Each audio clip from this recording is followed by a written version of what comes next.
Bura haradır? Mən ara düşmüşəm. Ay bala, nə qarnını cırırsan? Problemli keçidlər şöbəsidir bura. Mən borc zad götürməmişəm. Problemli kreditlər yox. Keçidlər. Ölmüsən. Necə evdə yatırdım axı, nə vaxt öldürdülər məni? Gecə səni və yoldaşlarını evin içində diri-diri yandırıblar. İndi də digər tərəfə keçməkdə bizə problem yaradırsan. Kim öldürüb məni? Şaharavazın oğlu, böyük sərkərdə Məlik Məmməd. Məlik Məmməd? Danış. Niyə o tərəfə keçmək istəmirsən? Bizdivlərin qədim bir adası var idi. Sadəcə adamızda kök salan bir alma ağacı var idi. Zümrüd alması bar verərdi. Zümrüd almasını insanların yeməsinə icazə verməzdik.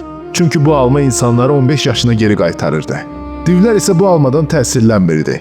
Dünyanın axarını qorumaq üçün biz də bu almaları qoruyurduq. Şaharavaz oğlu Məlik Məmmədə bu almaları oğurlamağa tapşırmışdı. Bu adadan çıxıb şəhərə oxumağa getdiyim vaxtlar idi. Universitetə girmişdim. Bütün ailə sevincli idi. Mənimlə qürur duyurdular. Böyük qardaşlarım mənimlə fəxr edirdi. Hələ anam aş bişirmişdi. Atam universitetə girəndə mənə at alacağını söz vermişdi və sözünü tutmuşdu. Semestrin axırı şəhərə qayıdanda ətraf sükut içində qaranlıq və dumanlı idi. Şaharavazın oğlu Məlik Məmməd adadakı bütün divləri qətlə yetirmişdi. Qardaşlarım, atam, anam. O fəlakətdən sadəcə 3 div xilas olmuşdu.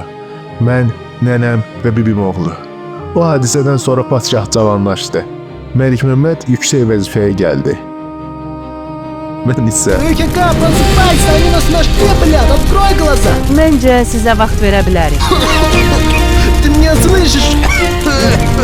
Böyük ağa, hələlik. Hamınız birbaşa atlara!